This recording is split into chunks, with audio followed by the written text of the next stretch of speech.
समुद्र मंथन एक हिंदू धर्म पौराणिक प्रसंग है। देवताओं और असुरों के बीच अमृत पाने के संघर्ष की यह कथा भागवत पुराण, महाभारत तथा विष्णु पुराण में बताई गई है। समुद्र मंथन करना क्यों आवश्यक था, इसके पीछे एक कथा है। एक बार देवराज इंद्र स्वर्ग में अपने सिंहासन पर विराजमान थे। तभी ऋषि दुर्वासा स्वर्ग में आते हैं और देवराज इंद्र को एक फूलों की माला भेंट करते हैं। मगर इंद्र ने वह माला स्वीकार नहीं की, जिससे ऋषि दुर्वासा को क्रोध आ जाता है और वो इंद्र को लक्ष्मीहीन और शक्तिहीन होने का श्राप दे देते हैं। इस श्राप के प्रभाव से लक्ष्मी स्वर्ग से चली जाती है। उस समय तीनों लोकों में असुरराज बलि का शासन था। वह इतना शक्तिशाली था कि देवता भी उससे भयभीत रहते थे। उसके शासन में दैत्य, राक्षस तथा दानव अति शक्तिशाली हो गए थे। उसे असुरों के गुरु शुक्राचार्य की शक्ति भी प्राप्त थी। जब असुरराज बलि को देवताओं को मिले श्राप के बारे में पता चला तो उसने स्वर्ग पर आक्रमण कर दिया और सारे देवता को परास्त कर असुरराज बलि ने स्वर्ग पर अपना आधिपत्य स्थापित कर दिया। स्वर्ग पर अपना अधिकार खो देने के बाद सब देवतागण ब्रह्मा जी के पास पहुंचे और सारा वृत्तांत सुनाया। देवताओं की बात सुनकर ब्रह्मा जी कहा, इस परिस्थिति के निवारण का उपाय केवल भगवान विष्णु ही बता सकते हैं।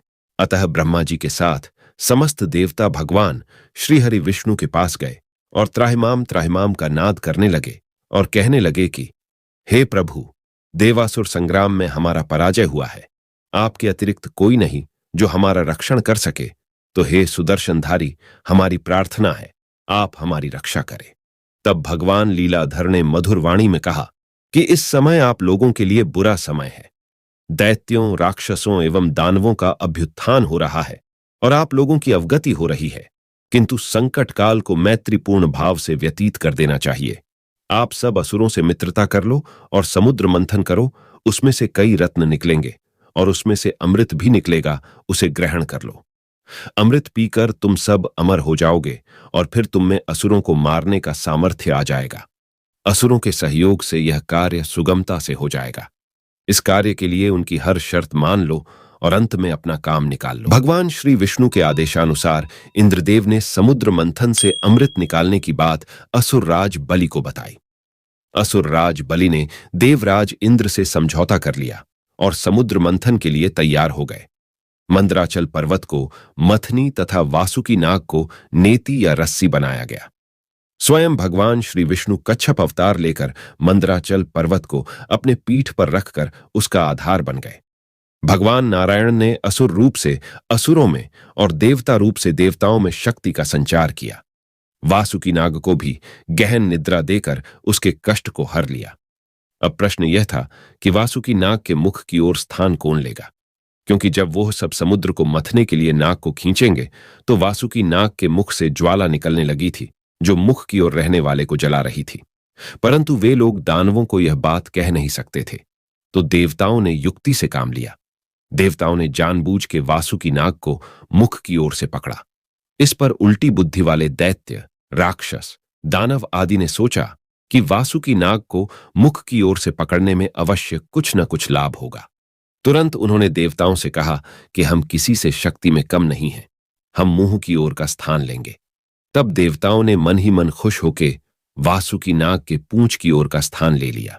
समुद्र मंथन आरंभ हुआ और भगवान कच्छप के 1,00,000 योजन चौड़ी पीठ पर मंदराचल पर्वत घूमने लगा। समुद्र मंथन से सबसे पहला रत्न हलाहल विष निकला। उस विष की ज्वाला से सभी देवता तथा असुर जलने लगे और उनकी कांति फीकी पड़ने लगी। इस पर सभी ने मिलकर भगवान शंकर की प्रार्थना की।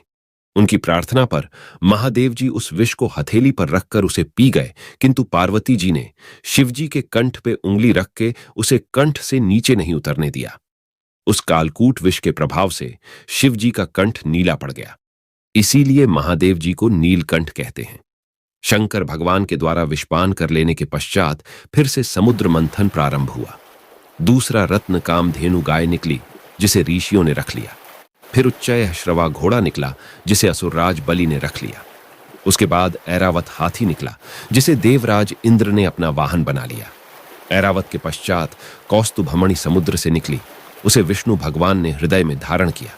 फिर कल्प वृक्ष निकला और रंभा नामक अप्सरा निकली। इन दोनों को देवलोक में स्थान मिला। आगे फिर समुद्र को मथने से महालक्ष्मी जी प्रकट हुई। महालक्ष्मी जी को असुर और देवता दोनों लेना चाहते थे, परंतु लक्ष्मी जी ने स्वयं ही भगवान विष्णु को वर लिया। उसके बाद कन्या के रूप में वारुणी प्रकट हुई, जिसे असुरों ने ग्रहण किया। फिर मंथन से चंद्रमा प्रकट हुए, जिसे शिवजी ने धारण किया। तत्पश्चात पारिजात वृक्ष निकला, जिसे देवताओं ने स्वर्ग में रखा। उसके बाद 5 जन्य शंख निकले, जो भगवान श्री विष्णु के पास रहा। और अंत में धन्वंतरि देव अमृत का घड़ा लेकर प्रकट हुए। धन्वंतरि देव के हाथ में अमृत देखते ही असुरों ने उसे छीन लिया और अमृत के लिए आपस में ही लड़ने लगे। देवताओं के पास दुर्वासा के शापवश इतनी शक्ति रही नहीं थी कि वे असुरों से लड़कर उस अमृत को छीन सकें, इसलिए वे निराश खड़े थे और उनका आपस में लड़ना देखते रहे। देवताओं की निराशा को देखकर भगवान विष्णु तुरंत मोहिनी रूप धारण कर आपस में लड़ते असुरों के पास जा पहुंचे। उस विश्व मोहिनी रूप को देखकर असुरों तथा देवताओं सब भूल के केवल विश्व सुंदरी रूप विष्णु को मोहित होकर देखने लगे।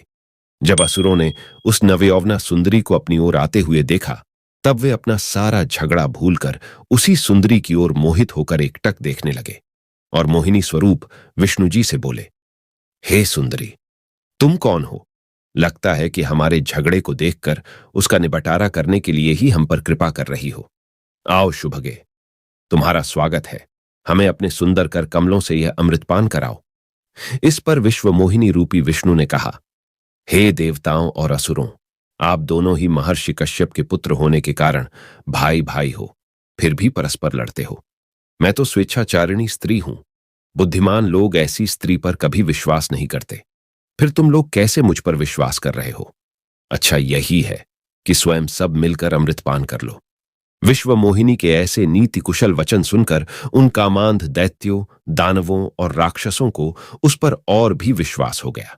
वे बोले, हे सुंदरी, हम तुम पर पूर्ण विश्वास करते हैं। तुम जिस प्रकार बांटोगी, हम उसी प्रकार अमृतपान कर लेंगे। तुम ये घड़ा ले लो और हम सभी में अमृत का वितरण करो। विश्व मोहिनी ने अमृत घड़ा लेकर देवताओं और असुरों को अलग अलग पंक्तियों में बैठने के लिए कहा। उसके बाद असुरों को अपने अदाओं से मदहोश करते हुए देवताओं को अमृतपान कराने लगे। असुर उनकी सुंदरता से ऐसे मदहोश हुए कि अमृत पीना ही भूल गए। भगवान की इस चाल को स्वरभानु नामक दानव समझ गया। वह देवता का रूप बनाकर देवताओं में जाकर बैठ गया और प्राप्त अमृत को मुख में डाल लिया। जब अमृत उसके कंठ में पहुंच गया, तब चंद्रमा तथा सूर्य ने पुकार कर कहा कि ये स्वरभानु दानव है। यह सुनकर भगवान विष्णु ने तत्काल अपने सुदर्शन चक्र से उसका सिर गर्दन से अलग कर दिया, परंतु अमृत के प्रभाव से उसके सिर और धड़ राहु और केतु नाम के 2 ग्रह बनकर अंतरिक्ष में स्थापित हो गए, और वही बैर भाव के कारण सूर्य और चंद्रमा का ग्रहण कराते हैं। इस तरह देवताओं को अमृत पिलाकर भगवान विष्णु वहां से अंतर्ध्यान हो गए। उनके अंतर्ध्यान होते ही असुरों की मदहोशी समाप्त हो गई। वे अत्यंत क्रोधित होकर देवताओं पर प्रहार करने लगे, परंतु अब देवताओं ने अमृतपान कर लिया था, तो अब उन पर से दुर्वासा ऋषि का श्राप हट चुका था और अमर भी हो चुके थे। अब भयंकर देवासुर संग्राम आरंभ हो गया, जिसमें देवराज इंद्र ने असुरराज बलि को परास्त कर दिया और अपना इंद्रलोक वापस ले लिया। आशा है आप सबको ये एपिक स्टोरी पसंद आई होगी, तो लाइक करके अपना प्यार जरूर दे और चैनल को सब्सक्राइब करना ना भूले। धन्यवाद।